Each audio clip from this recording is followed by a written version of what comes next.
All right, what's up, everybody? It's Keefy, late night Keefy, here with another Ghost Cult Mag live stream. We are going to tackle the perhaps controversial new album by Marilyn Manson. Just happened to be going late tonight, balancing a lot of stuff, trying to get to the end of the week and clear the decks as we barrel toward this holiday in the USA and the end of the month in November in the world and in a very chaotic time. But I'm super stoked for you being here with me today. We did a live stream earlier last night / yesterday, and I'm super glad for you to be here with me. If you're new here, Ghost Cult Mag since 2012 has been your everyday source for music news, reviews, interviews, concert and festival reviews, and much more, and a ton of live streams lately. So we're super stoked to be doubling down. Of course, right now my face chooses to aggravate the shit out of me. Not sure why. All right, let's see. I'm not sure if we're live yet on the gram. I think we are now. All right. The technology only works when it wants to sometimes. I'm fond of saying this. But anyway, here to review the new Manson. Let's also see. Not sure if we ever showed up on the Tick of the Talk, but it's okay. We'll upload it there eventually. Let's see. Oh, it's trying to play some kind of song I don't want to hear. I don't know what's going on. Give me 1 second. Let me see if I can get this to work on TikTok as well, and then we will proceed with the proceedings, because that's what's up. How's everybody doing out there? We are almost at album of the year time. I shall segue and tell you, and you should stay tuned soon for Ghost Cult's extravaganza breakdown of the top albums of the year. We are particularly jazzed about it, and it's coming your way very soon. There's going to be a series of website posts, a big old video here on YouTube, podcasts, and the whole 9 yards. So we are doing the damn thing. Let's just see real quick if I can get TikTok to cooperate, and then I shall continue. It's hard to manage all these devices and screens and notes at once. I don't know if anybody else has that similar issue to me, but I don't know. It's just wild to manage it all sometimes.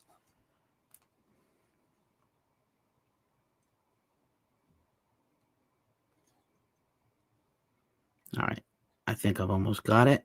1 more second. Thank you for your patience, everybody. It's not a lot of people tuning in at this point. If you are here on all the usual channels that this works the best at, feel free to drop a comment. Hey, Madeline13, you have 5 minutes. Quick, write a review. You're funny. I'll be honest with you. We call this the 5-minute review because I used to do like a counter and a 5-minute countdown. And now I think it's more like a 25-minute review. Got to be honest with you, Madeline. Hopefully you can hang in there with me. I think it'll be worthwhile. Cindeer999 is here, and Levin Wee is also here on the gram. So we appreciate you. Just give me 1 more second for technical issues. And I think this is going to be the last night with this old glowy, sparkly, glowy microphone, because I got a brand new microphone, sitting in the other room that came today. I just didn't have a chance to set it up yet. So let's try to get that also together. All right. 1 more second. And then I got to figure out, I don't know if I do my live stream on the usual Thursday, it's Thanksgiving, which is fine. I've been to a bunch of Friendsgivings, so I'm not really, I might have some plans, but I should be around Thursday night. Well, I don't know if anyone will watch, but sometimes people watch. Sometimes people will watch stuff. And on that note, let's do the thing. Y'all are awesome. Thanks for being patient. I am really sorry. Normally, I just jump right in and do the damn thing. All right, let us go. All right. So let's kick off this Marilyn Manson album review, and I'm super stoked for this. I've spent a bit of time with this record. Obviously, look, Manson is very controversial.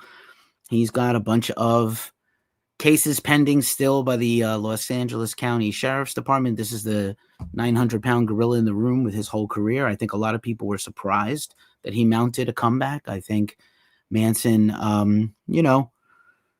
innocent until proven guilty, no matter how guilty you look in America. It's not quite like that everywhere else in the world, but who am I to judge? And in the meantime, he did put out a very quality record that I think is being overlooked or ignored, or, he's been canceled, and perhaps rightfully so, perhaps not. He seems like he's turned his life around quite a bit in the last few years, but, time will tell.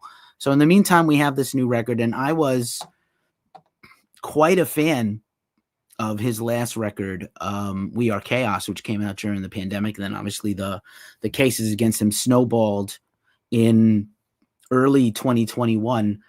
His album actually came out, We Are Chaos came out September 11th, 2020, co-produced by Manson and Shooter Jennings. It was pretty amazing. I was extremely high on that record, phenomenal songwriting, and great stuff that came from that record. And then, fast forwarding to today, I think we got the sort of tease in early August. Manson started posting again to his socials. They're all kind of locked down for comments, but he has been posting on his socials. He dropped a single. The first single of the new record was his As Sick as Our Secrets, which I think some people were, perhaps a little maybe underwhelmed by. I don't know. But I thought it was, a pretty good reintroduction to him. And As Sick as the Secrets Within. Sorry, I keep saying that name wrong. And then followed by Raise the Red Flag and Sacrilegious just a couple of months ago. So the album is out a little less than a week. And I think it's been pretty, strongly rolled out. He signed to Nuclear Blast. They caught quite a lot of grief for signing him after, he was basically canceled and dropped and fired by his label manager, television and movie agent, and everybody. But, he reconnected with Tyler Bates, who was a pretty frequent collaborator with Manson, to co-write this entire album. He did put together an excellent band for the studio, which we'll talk about in a second. And, I think 12 albums in and 35 years after Marilyn Manson and the Spooky Kids came on the scene in Florida, and really 30 years after peak Manson, right? Portrait of an American Family turned 30 years old in July. And then, of course, Smells Like Children EP with the iconic cover of Sweet Dreams by the Eurythmics in 1995. And then, of course, Antichrist Superstar to follow, and all the controversy. And then Hollywood, which I consider to be an excellent record. And that was really peak Manson, right? And then he's had sort of up and down ever since then. But, apparently went mostly clean and sober by all accounts. And I think it is very interesting, the transformation he's gone under. We have some photos here. This was from, I believe, an Ozfest in 2019. Looking pretty chunky here. Manson has never been the greatest live performer. I think at times he's got shades of brilliance and has turned out some phenomenal live performances, but a lot of bad ones. I definitely saw an Ozfest meets Knotfest before this photo was taken in 2017, where Manson was really, he had like a prop fell on him and he was on drugs and they wheeled him in and out of the stage. I don't know if you guys remember that. It was kind of crazy. He really was not up for performing. He was in agony and also pilled up and probably everything else. So, not looking too good here in 2019. Not looking too good here in this very evil looking photo from 2020, when he kind of looks like, looking like an evil Mickey Mouse from Steamboat Willie, and the very early, he loves parodying Disney as he loves parodying everything in his life. And, yes, I am talking directly to you, Disc Lord. No, there's tons of people here, and we're streaming on Twitch, YouTube, Instagram, where there's a ton of people, and it's late at night. I normally, we've been all over the place with our schedule. I appreciate you. Thank you for being here. We are trying to be more consistent with our scheduling. It's just been, trying to do all the things. And I did a 2-hour live stream a few hours ago all about Pink Floyd The Wall, which you can go check when you're done watching this video. But I appreciate everybody that is here, and thanks for being here. Madeline 13 on YouTube, thank you for being here. Madeline says, what I've noticed is some of the parts sound pitch corrected. I didn't notice too much of that. It's in there, but it's not blatant. I think he's never had the most natural voice. as a great singer. I think he's more of a crooner and an emotional delivery vessel for his lyrics. But, you know, obviously there's been times when he's had just absolutely banger vocals. I think his peak vocals was, again, probably Mechanical Animals and that era when he really came into his own as a vocalist. But vinyl's out in my current Cinder999 says vinyl's out in my current city and for the new album, near selling out, with only Target store having left. I gotta warn you about your Target vinyls just really quick. I also have a vinyl podcast called the Glacially Musical Podcast. My partner from that podcast did the Pink Floyd live stream with me earlier because we're both Pink Floyd nerds. I'm going to be honest with you. Target, when they get handed vinyl to produce, they do a bad job. They notoriously botched those like 2 million Adele double vinyls that are all barely playable. They didn't do too great a job with Taylor's Target exclusive vinyls. I know Metallica let them have some exclusives, but Metallica's like very hands-on with the printing because they own their own printing plant. So I'm weary of buying anything from Target. And similarly, I had bought some vinyl from Walmart, which I really was hyped up on because there was some exclusives and limited color things. And when they were shipped to me, they were damaged. And then I got them returned and shipped again damaged. So it's like, you guys suck. But anyway, sorry to get off my soapbox. Try not to buy things from Target. If you're going to go to a record store. Record Store Day, Black Fridays this week. We also did a video on that on the channel. Please shop small and support your local businesses. They also have the Marilyn Manson Nuclear Blast store has the Manson record. Vinyl record stores have the Manson record. You know, let's not give all our money to Target and Walmart. But anyway, then here's a picture of Manson more recently from the video for Raise the Red Flag. And he looks remarkable. And if you've seen videos of him, he looks like he's trimmed down. You know, he's lost that kind of like alcohol face weight, and he looks like he's in fighting shape. And, you know, I didn't hear any bad reports of poor behavior on the tour. I know some people that did the meet and greet with him and said that he was cogent and coherent and great and kind and humble. You know, he's trying to make amends. I think this record is part of that. I think this record is also a big middle finger to everybody that came for him. And we're going to talk about that in a minute. But, it's, you know, what level, you know, I know he did some horrible things or may have done some horrible things. You know, it's, again, very similar to Tim Lambesis. I know he was a horrible thing. And he also went to prison and served jail time for real. And even if he's having difficulties now where he looks like a bad guy, you know, people are fallible. And at what point do we not ever forgive what is unforgivable? We've forgiven people for some of the most horrible shit around. And there are people who are out there.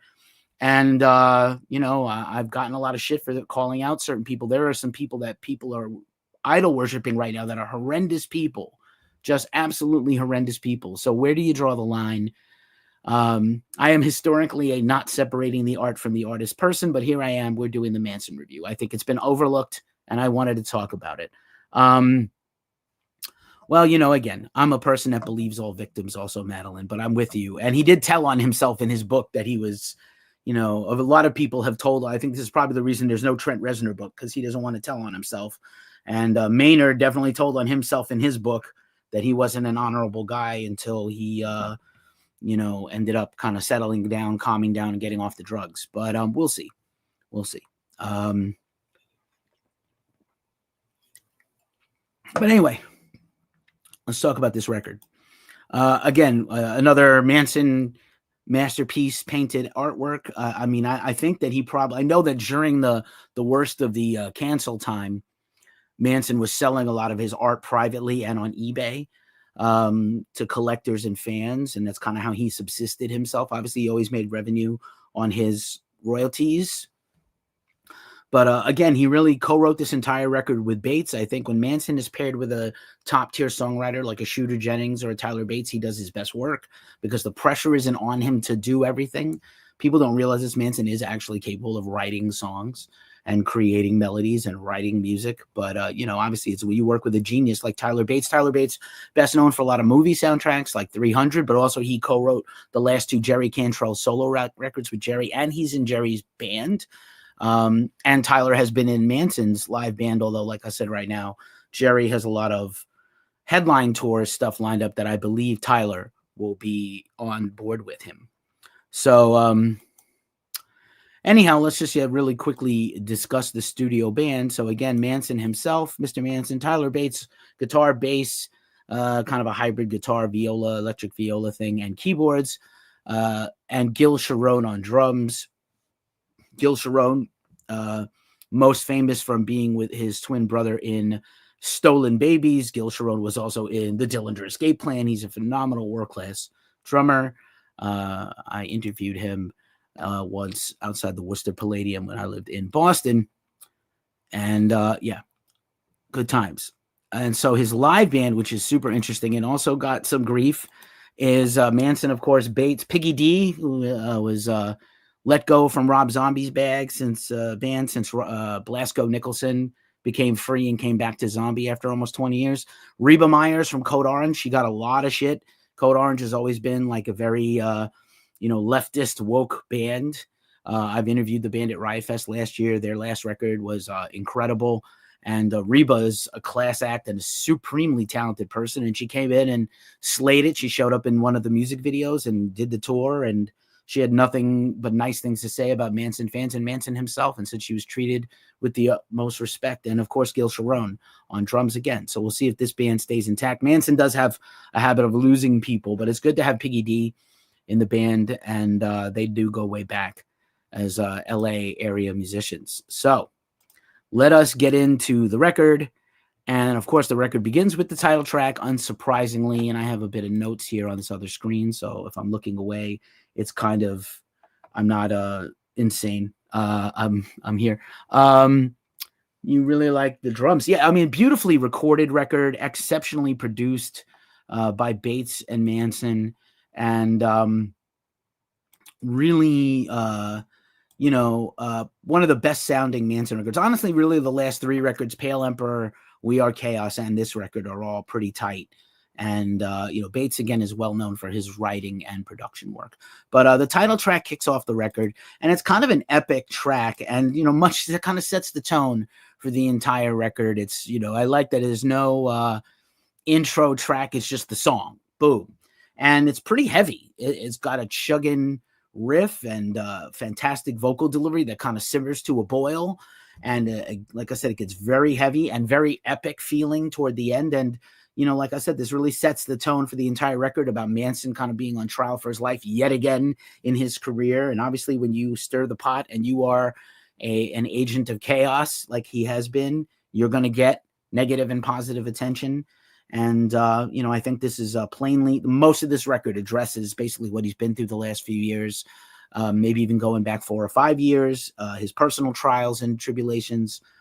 And, kind of, again, similar to Hollywood, very similar parallels in this record to me for Hollywood, where it's, a lot of introspection and reflection, but also like a lot of defiance, maybe even doubling down and calling out the people that have impugned him, to use a word from my podcast partner, Nick Cameron. So really great start to the album with the first song. Second track is No Funeral Without Applause. Again, kind of about his career nadir. He was about as popular and huge as he had ever been. Sons of Anarchy, Creepshow, the TV show, incredible album, collabs, his paintings. He was having gallery exhibitions and,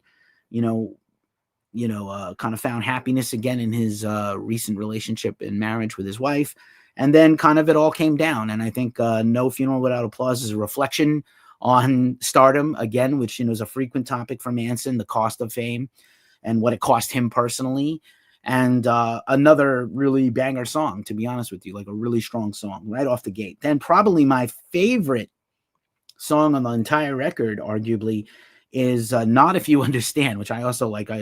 My brain weirdly transposed this into, blink if you're scared. But Not If You Understand. I think he's like sort of a message to his supporters and fans. Like, I'm not going to go down, even if they want to take me apart. And, showing strength and appreciating the support. He knows that he has some diehard fans. Some of the most diehard fans have been Manson supporters.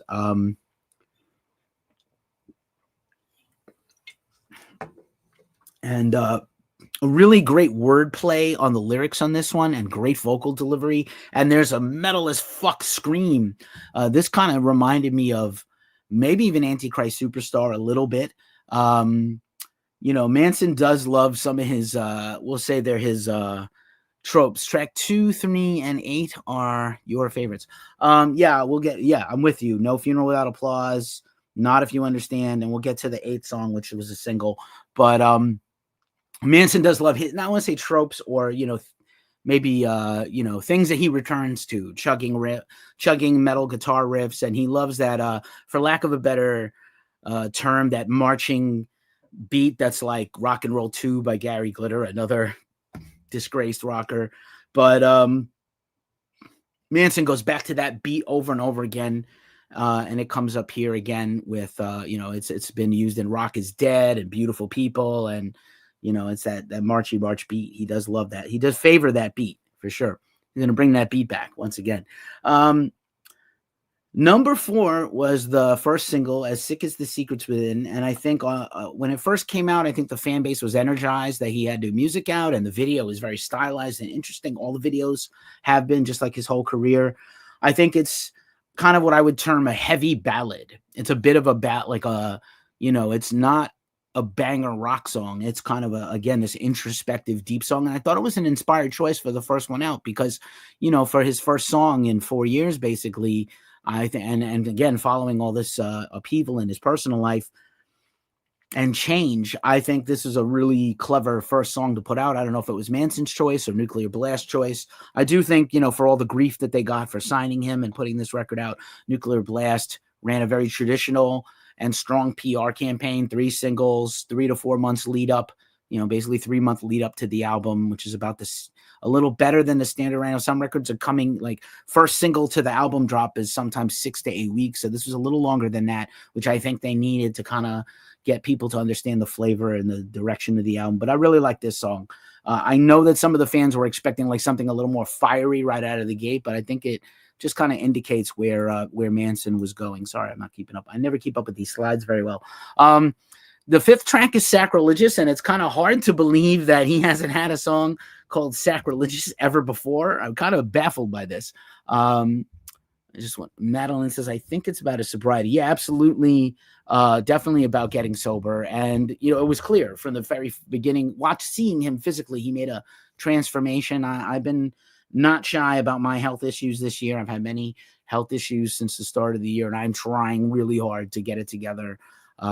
Physical and mental, honestly, have been struggling.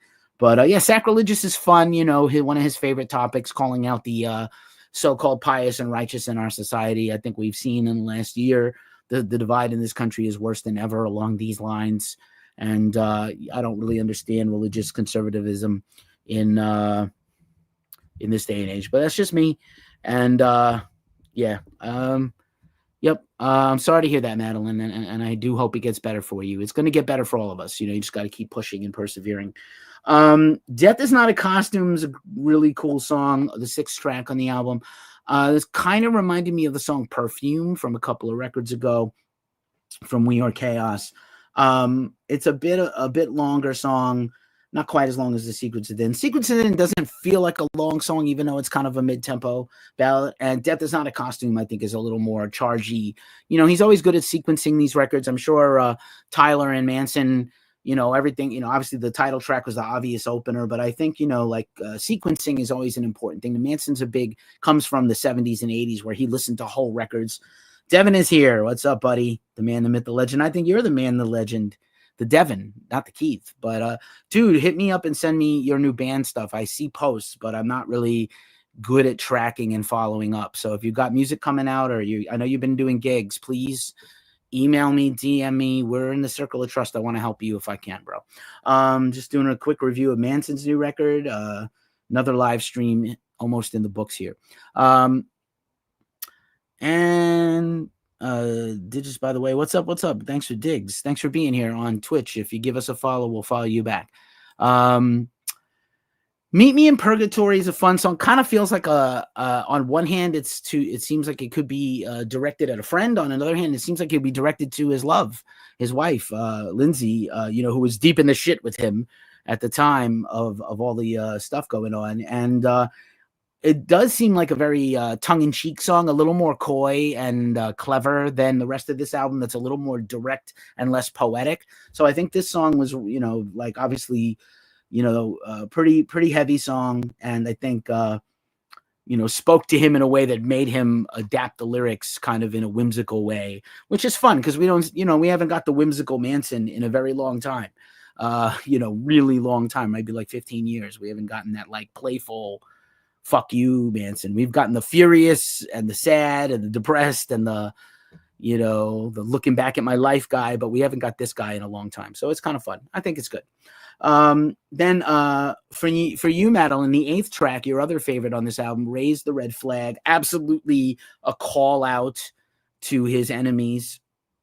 Absolutely a throw down the gauntlet to people. And again, this was a song I think that was like the second single, and it energized people a little more. Oh, this is a little more rockin' than the ballad, the sort of mournful, doleful ballad. This is a little more Hellraiser-ish, and again, there's some very 90s industrial metal Manson vibes in here. And again, his band played this, pretty fantastically.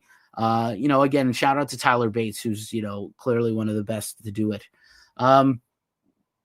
And then the final track comes along pretty quickly. It's the very long Sacrifice of the Mass. And I had to kind of like take this in a little bit, this title and this song. It's the longest track on the record.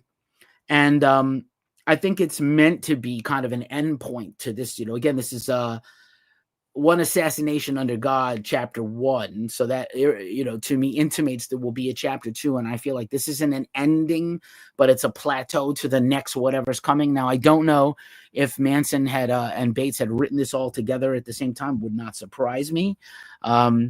Course is the best part of the album. Yeah, I'm going to say, yeah, like absolutely in terms of just being a song, this has Heaven Upside Down and We Are Chaos vibes, like this David Bowie, Led Zeppelin grandiosity that Manson is capable of. Shout out to Tyler, shout out to Shooter Jennings, who wrote on those previous records. And like Manson knows what to do with a song of epic proportions. He knows how to deliver and how to really drive it home. So I think it's a very strong final song to a very strong album, 43 minutes and 26 seconds in length. And I have to be honest with you, it's not the most groundbreaking album in his career, but following what I thought was a career comeback before everything happened, or maybe not a comeback, but like an absolute like zenith, like a new peak in his career with We Are Chaos.